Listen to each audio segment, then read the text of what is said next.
నమస్కారం మిత్రులారా, మనము ఈరోజు సదానంద యోగి గారి జీవిత చరిత్ర తెలుసుకుందాం. ఆయన ఎవరు అంటే పిరమిడ్ స్పిరిచువల్ సొసైటీ ఉద్యమానికి ఆదిదేవులు శ్రీ సదానంద యోగి గారు. ఆయన సుభాష్ పత్రిజీ గారికి గురుగారు. సదానంద యోగి గారు అరేబియా దేశంలో పుట్టారు. అరేబియా దేశంలోని ఒకానొక చిన్న గ్రామంలో వారు 6 సంవత్సరాల కుర్రవాడిగా ఉన్నప్పుడు వారి దగ్గరికి ఒక యోగి వచ్చి నాతో పాటు వస్తావా అన్నారట. యోగి గారు క్షణం ఆలస్యం చేయకుండా చిన్నారి సదానంద తల ఊపుతూ తన అంగీకారం తెలిపి వెంటనే ఆ యోగి గారు కుర్ర కాళ్లకు ఒక పాదలేపనం పూశారట. కళ్ళు మూసి తెరిచేంతలో ఇద్దరూ కలిసి భూటాన్ అడవులో ఉన్నారట. ఆ అడవులలో యోగి ఎప్పుడు చూడు ధ్యానం చేస్తూనే ఉండేవారట. సదానందకు 6 సంవత్సరాల వయస్సు నుంచి 16 సంవత్సరాల యుక్త వయస్సు వచ్చే వరకు ఆ యోగి ఏమీ మాట్లాడకుండా ఎప్పుడూ అలా ధ్యానం చేస్తూనే ఉండేవారట. ఈ కుర్రవాడు 10 సంవత్సరాల పాటు ఆయనకు సపర్యాలు చేస్తూనే ఉండేవాడు. సేవలు చేస్తూ సపర్యాలు చేస్తూ ఉండేవాడు.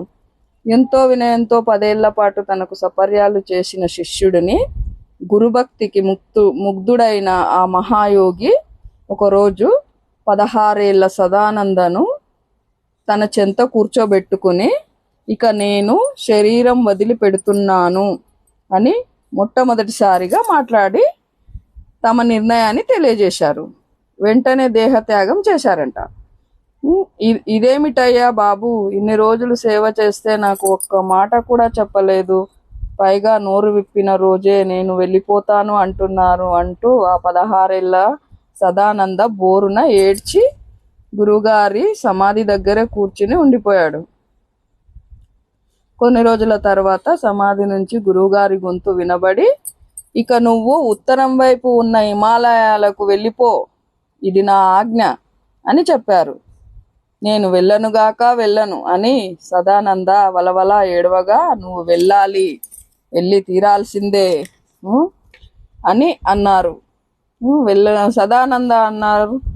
సదానంద అన్నారు. అప్పుడు గురువుగారి ఆజ్ఞ సమాధి నుంచి వినవచ్చింది. నువ్వు వెళ్ళాలి, తప్పకుండా వెళ్ళాలి అని చెప్పి సమాధి నుంచి వినవచ్చింది.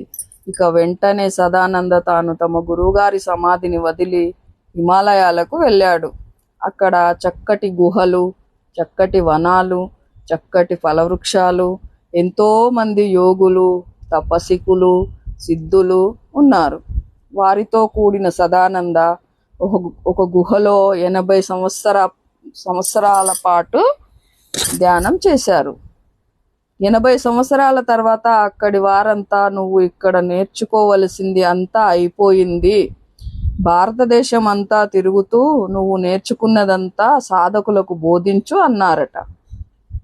ఆ హిమాలయ యోగుల దగ్గర సెలవు తీసుకుని సదానంద యోగి గారు కాశ్మీరు నుంచి కన్యాకుమారి వరకు భారతదేశం అంతా తిరుగుతూ ఎందరో మహారాజుల నుంచి సామాన్యుల వరకు తమ బోధనలను అందజేస్తూ ఆంధ్ర రాష్ట్రంలోని పాపికొండలు, నెల్లూరు, నంద్యాల, రేగడిగూడూరు ద్వారా 1975లో కర్నూలుకు వచ్చారు. అక్కడే 6 సంవత్సరాల తర్వాత 1981లో తమ శిష్యుడైన సుభాష్ పత్రిజీ ఆయనను కలుసుకోవడం జరిగింది.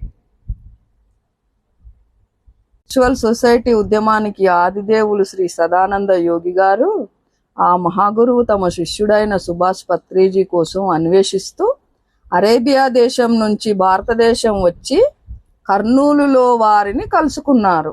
ఎవరిని? సుభాష్ పత్రిజీ గారిని కలుసుకున్నారు. కొన్ని వందల సంవత్సరాలుగా తమలో నిక్షిప్తం చేసుకున్న తమ ఆధ్యాత్మిక శక్తులన్నింటినీ 2.5 సంవత్సరాల పాటు పత్రిజీకి ధారాపోసి ఇక తమ కర్తవ్యం పూర్తి అయిందన్నట్టుగా 1983 మే 22వ తేదీన ఈ లోకం నుంచి నిష్క్రమించారు. జూలై 27వ తేదీ గురు పౌర్ణమిని కర్నూలు జిల్లా నందనవనం గ్రామంలోని శ్రీ సదానంద యోగి గారి మహాసమాధి ప్రాంగణంలో జరుపుకుంటున్న విశేష సందర్భంగా వారితో బ్రహ్మర్షి పత్రిజీ యొక్క అనుభూతులు పత్రిజీ మాటలలోనే నెక్స్ట్ ఎపిసోడ్లో వినండి.